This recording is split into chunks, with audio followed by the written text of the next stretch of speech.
Hello दोस्तों, आज का हमारा वीडियो प्राचीन भारत के मौर्योत्तर काल के सातवाहनों पर आधारित है। सातवाहन के बारे में आज हम लोग पढ़ेंगे। इसमें से 3 से 4 क्वेश्चन बहुत ही इंपॉर्टेंट क्वेश्चन है, लगातार एग्जामों में वो दोहरा दिए जाते हैं दोस्तों, कंटिन्यू पूछे जाते हैं। उनके बारे में आज हम लोग पढ़ेंगे और इसमें महत्वपूर्ण शासकों के नाम और उनमें पूछे गए इंपॉर्टेंट बातें कौन कौन सी हैं जो एग्जामों में पूछी जाती हैं, उनके बारे में हम लोग पढ़ेंगे। तो मेरे प्यारे दोस्तों, आइए हम लोग इस वीडियो को प्रारंभ करते हैं। इसके पहले हम लोगों ने विदेशी आक्रमण के बारे में पढ़ा, जिसमें हिंद यूनानी, शक, पहलव और कुषाण थे। इनके बारे में महत्वपूर्ण जानकारी हम लोगों ने जान ली है। अगर आपने वीडियो को नहीं देखा है तो आप जाके वीडियो देख लें। उस समय इसी शासन काल में मगध पर कौन सी शक्ति शासन कर रही थी, पुष्पभूति वंश और कर्ण वंश, जिनके बारे में हम लोग पढ़ चुके हैं। अब दक्षिण भारत में हम लोग देखने वाले हैं दोस्तों, इसी के समकालीन दक्षिण भारत में कौन सी शक्तियां शासन कर रही थी और उनके बारे में कौन कौन सी चीजें इंपॉर्टेंट हैं, उनके बारे में आज हम लोग पढ़ेंगे। तो हम लोग वीडियो को प्रारंभ करते हैं दोस्तों और लिखते हैं सातवाहन वंश।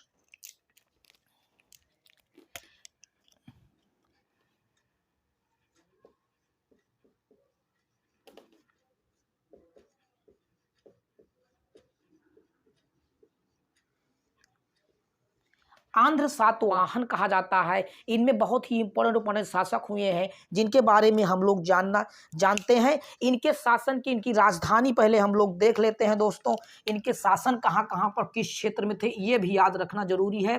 कई बार ये क्वेश्चन पूछा गया है कि आंध्र सातवाहन किस क्षेत्रों में शासन करते थे या कौन से क्षेत्रों में आंध्र सातवाहनों का शासन रहा। इस पर कई बार क्वेश्चन एग्जाम में पूछे गए हैं दोस्तों, तो इस बात का आप ध्यान रखें। आंध्र सातवाहन लोग दक्कन में शासन करते थे, दक्कन में, ठीक है ना। तो दक्कन आपको स्क्रीन पर दिखेगा दोस्तों। ये हमारा जो क्या कहते हैं, ये भारत का जो नीचे वाला जो क्षेत्र है दोस्तों, यही क्षेत्र में, इतने क्षेत्रों पर ये दक्कन था। आपको स्क्रीन पर इनकी राजधानी भी आप ध्यान दें दोस्तों कि राजधानी कौन सी थी।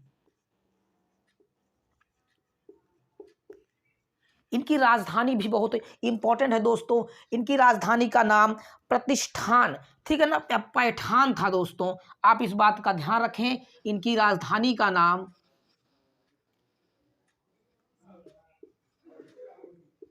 प्रतिष्ठान प्रतिष्ठान या कह सकते हैं इसको, और नहीं, प्रतिष्ठान या पैठान। इनकी राजधानी का नाम प्रतिष्ठान या पैठान था दोस्तों। यही राजधानी, इनकी राजधानी महाराष्ट्र के गोदावरी नदी के किनारे पर स्थित थी दोस्तों। महाराष्ट्र के गोदावरी नदी के किनारे यह राजधानी, ध्यान दे दोस्तों,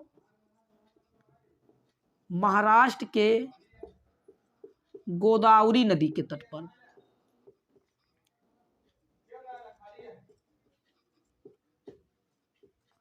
गोदावरी नदी के तट पर इनकी राजधानी, आंध्र सातवाहनों की राजधानी उपस्थित थी दोस्तों। तो इसमें कई इंपॉर्टेंट क्वेश्चन यही है कि पूछा जाता है कि आंध्र सातवाहन कौन से क्षेत्रों पर शासन कर रहे थे। तो उसमें दक्कन का क्षेत्र दे देगा, उत्तर का क्षेत्र दे देगा, मध्य का क्षेत्र दे देगा और दक्षिण का क्षेत्र दे देगा। तो आप इस बात का ध्यान रखें, वो लोग दक्कन के क्षेत्र पर शासन कर रहे थे, इस बात का भी आप ध्यान रखें, ठीक है दोस्तों। दक्कन के क्षेत्रों पर इनका शासन रहा। आगे हम लोग इनके शासकों के बारे में भी जानते हैं। इनको नोट कर लें दोस्तों, इन पे एक क्वेश्चन इंपॉर्टेंट है, वो बनता है। आगे हम लोग और भी इंपॉर्टेंट बातें जानते हैं, ठीक है दोस्तों। इनको हम लोग मिटाते हैं, अब इनका स्क्रीनशॉट लेते चलें।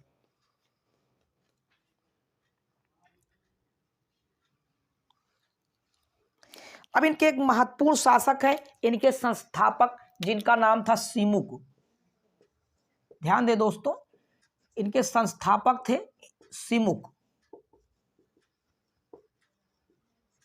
सिमुक इनके संस्थापक थे दोस्तों। और इनके एक महत्वपूर्ण शासक दूसरे हुए, जिन्होंने एक किताब लिखी है, उसके बारे में भी हम लोग जान लेते हैं। इनको हम लोग मिटा देते हैं दोस्तों। इनमें शासकों के नाम भी आप याद रखें, शासकों पर ही क्वेश्चन पूछे जाते हैं और कुछ इंपॉर्टेंट बातें हैं जिनको हम आपको बताएंगे। इसमें एक दूसरे शासक थे दोस्तों जिनका नाम था हाल। हाल ने एक किताब लिखी थी दोस्तों, गाथा सप्तशती। गाथा सप्तशती, ठीक है ना, गाथा सप्तशती इन्होंने एक किताब लिखी थी। हाल दूसरे शासक थे। तीसरे शासक इसके सबसे महत्वपूर्ण शासक हुए दोस्तों, जिनको इसका वास्तविक संस्थापक कहा जाता है, जिनका नाम था सातकर्णी।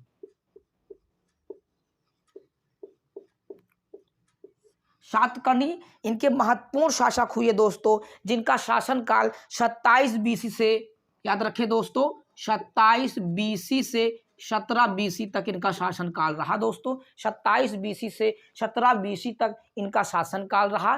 ठीक है दोस्तों, आगे हम लोग इनके बारे में और भी महत्वपूर्ण बातें जान लेते हैं। इन पर कुछ महत्वपूर्ण जो क्वेश्चन पूछे जाते हैं कि इन्होंने 2 अश्वमेध यज्ञ किए। ध्यान दे दोस्तों, 2 अश्वमेध यज्ञ इन्होंने किए और एक राजसूय यज्ञ किया इन्होंने।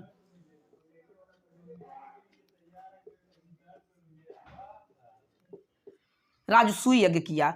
अश्वमेध यज्ञ क्षेत्र विस्तार के बारे में, अश्वमेध यज्ञ रामायण में भी आपने देखा है, जिसमें घोड़े छोड़े जाते थे और जिस जिस क्षेत्रों पर घोड़ा गुजरता था उन क्षेत्र राजा के, अगर कोई प्रतिरोध इसमें नहीं होता था तो वो क्षेत्र राजा के नियंत्रण में आ जाते थे। राजसूय यज्ञ, अश्वमेध यज्ञ, 2 यज्ञ इन्होंने सातकर्णी ने किए थे। इनके बारे में पूछा जाता है। इनकी एक रानी नागानिका का एक अभिलेख प्राप्त हुआ है या दोस्तों, इंपॉर्टेंट है, पूछा जाता है कि रानी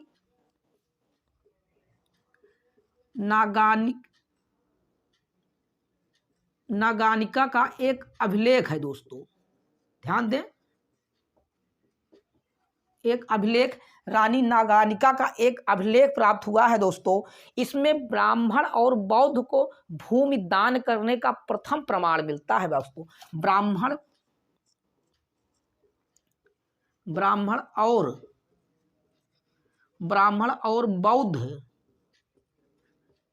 और बौद्ध को भूमि दान करने का, याद रखें दोस्तों, भूमि दान करने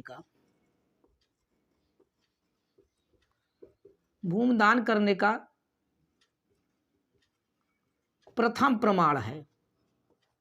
ठीक है ना, भूमि दान करने का प्रथम प्रमाण इसी रानी नागानिका के अभिलेख से प्राप्त होता है। यह अभिलेख महाराष्ट्र में मिला हुआ है, तो इस बात का भी आप ध्यान रखें दोस्तों। आगे हम लोग इनके बारे में और भी इंपॉर्टेंट बातें जान लेते हैं, इनको आप नोट कर लें दोस्तों। इसमें बहुत सी इंपॉर्टेंट बातें, यही 2 अश्वमेध यज्ञ और राजसूय यज्ञ सातकर्णी ने किया था। ये भूमि दान का प्रमाण भी जहां से मिलता है, नागानिका का अभिलेख है।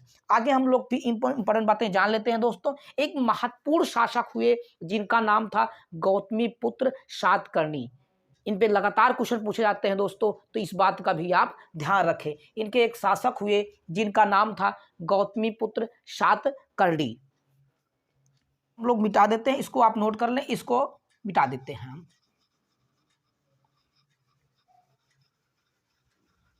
इनके एक शासक हुए दोस्तों जिनका नाम था गौतमी पुत्र सातकर्णी।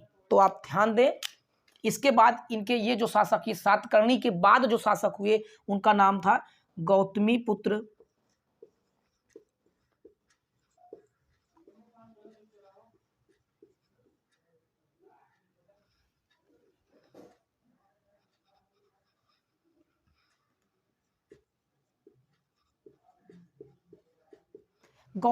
सातकर्णी। दोस्तों इस बात का भी आप ध्यान रखें, इनमें जितने शासक हुए अपनी माता का नाम पहले रखा और उसके बाद अपना नाम रखा। इसी कारण इन की शासन सत्ता को मात्र सत्तात्मक समाज भी कहा गया। आपने 2 इतिहास में आपने 2 काल को देखा होगा दोस्तों। एक पहला काल था सिंधु सभ्यता, जिसे मात्र सत्तात्मक इतिहासकारों ने मात्र सत्तात्मक समाज कहा, और दूसरा आप देखेंगे प्राचीन भारत में एकमात्र आंध्र सातवाहनों का शासनकाल रहा दोस्तों, जिसमें मात्र सत्तात्मक समाज दिखता है। इसमें माता का नाम सर्वोपरि नाम के पहले रखा गया है दोस्तों। गौतमीपुत्र सातकर्णी, आगे जितने शासक मिलेंगे वो सभी अपनी माता का नाम अपने नाम के पहले रखा है, इसीलिए इन्हें मात्र सत्तात्मक समाज कहा गया। आगे हम लोग गौतमीपुत्र सातकर्णी के बारे में जान लेते हैं दोस्तों। सबसे महानतम शासक इनको सातवाहन वंश का कहा जाता है। इनका समय काल भी आप याद रखें, 106 से लेकर 130 एडी तक इन्होंने शासन किया। 106 से लेकर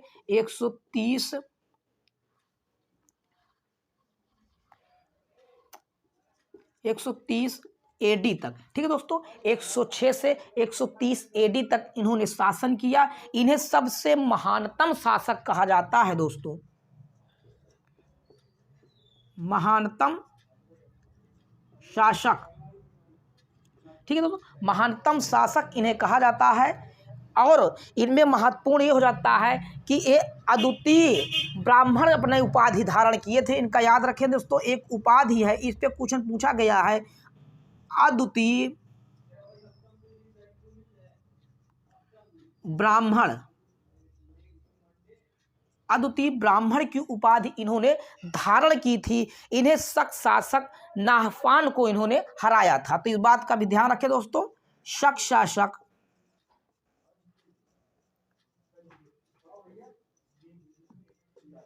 नाहपान को हराया था, ठीक है। शक शासक नाहपान को इन्होंने हराया था। इन्हें सातवाहन का पुनरुद्धार दारक कहा जाता है। इन्होंने सातवाहन वंशों का फिर से पुनरुद्धार किया, तो सातवाहन का पुनरुद्धारक इन्हें कहा जाता है। इनके बारे में और भी महत्वपूर्ण बातें, इनके महत्वपूर्ण शासकों के बारे में हम लोग जान लेते हैं। इनको हम लोग मिटाते हैं।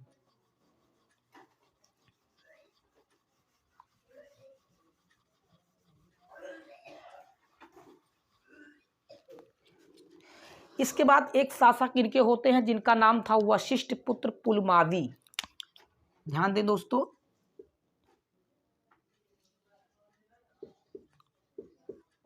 वशिष्ठ पुत्र पुलमावी। एक इनके बाद गौतमीपुत्र सातकर्णी के बाद इनके एक शासक हुए वशिष्ठ पुत्र पुलमावी। फिर उसके बाद एक शासक हुए दोस्तों जिनका नाम था शिवश्री सातकर्णी। इनके नाम आप याद रखें दोस्तों, इनपे क्वेश्चन कभी पूछे नहीं गए हैं। एक अगले शासक हुए जिनका नाम था दोस्तों यज्ञश्री सातकर्णी,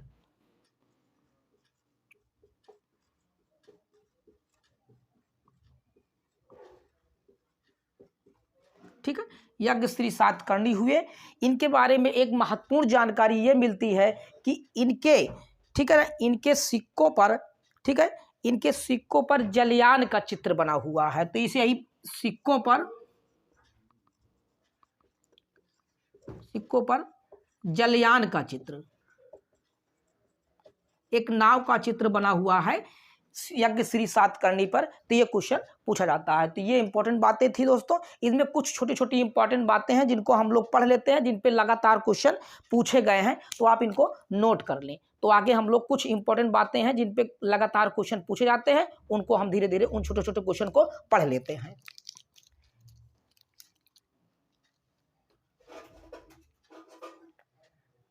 इसको मिटाते हैं।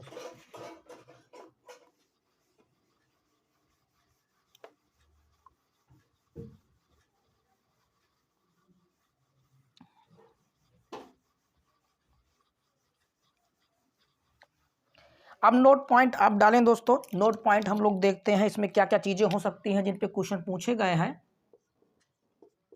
पहली है कि इनकी राजकीय भाषा प्राकृत थी।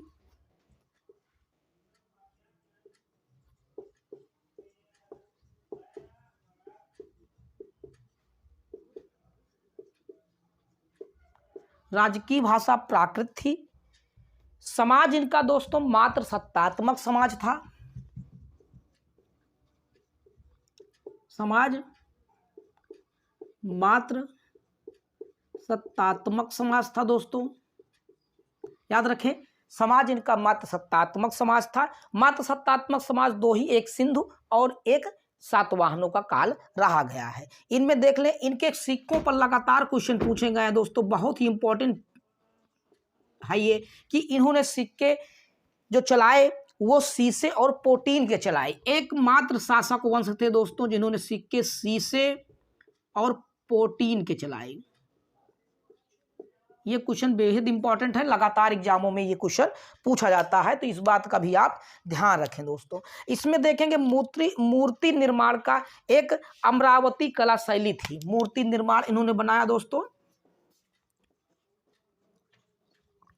इनका जो मूर्ति निर्माण का कार्य था वो अमरावती कला शैली थी।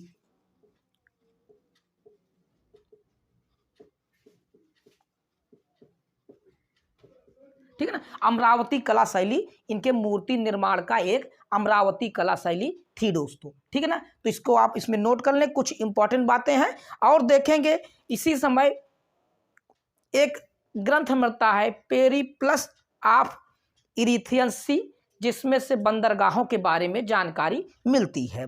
और भी आप ध्यान दें दोस्तों, मसालों में सबसे प्रमुख, कई बार ये क्वेश्चन पूछा गया है दोस्तों कि मसालों में सबसे प्रमुख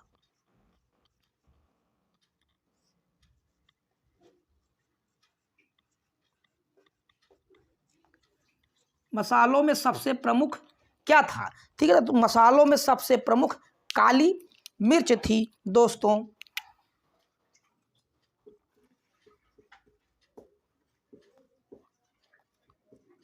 जिसे यवन प्री भी कहा जाता है। यवन प्री, अगर यवनों ने इन्हें यवन प्री कहा है तो इसलिए काली मिर्च को यवन प्री कहा जाता है। तो ये क्वेश्चन भी आप याद रखें, यवन प्री। यवन प्री काली मिर्च को कहा जाता है दोस्तों, मसालों में सबसे प्रमुख काली मिर्च को माना गया है। तो आप इनको इंपॉर्टेंट बातें नोट कर लें। आगे भी कुछ इंपॉर्टेंट बातें हैं जिनके बारे में हम लोग जान लेंगे, जिन पर क्वेश्चन अभी पूछे गए हैं। एक दो पॉइंट और हैं, तो इनको आप नोट कर लें, तो आगे हम लोग बातें जानते हैं।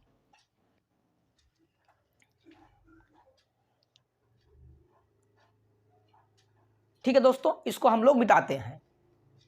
आप स्क्रीनशॉट ले लिया करें।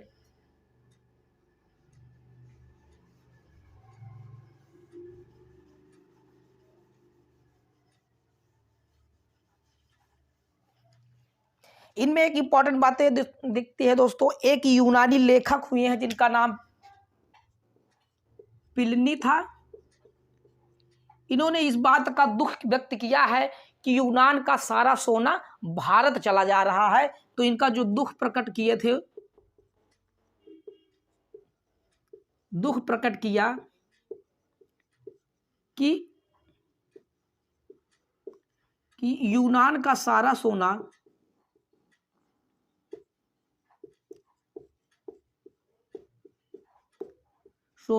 भारत चला जा रहा है।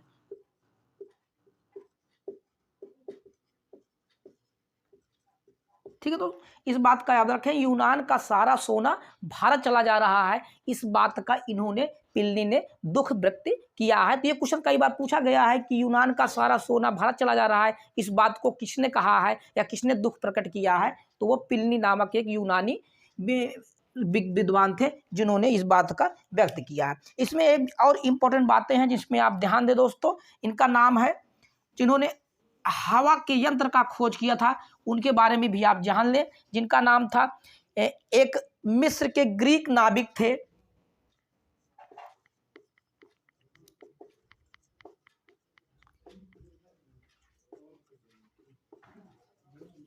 ग्रीक नाविक थे जिनका नाम था दोस्तों हिप्पालस या हिप्पारकस।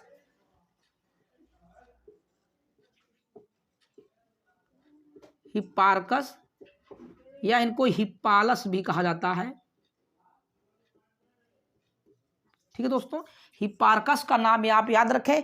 इन्होंने अरब सागर में चलने वाली तूफानी हवा या मानसूनी हवा के बारे में इन्होंने खोज की थी। तो अरब सागर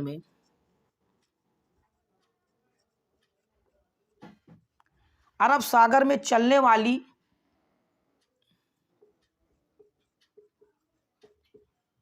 चलने वाली मानसूनी हवा की खोज की?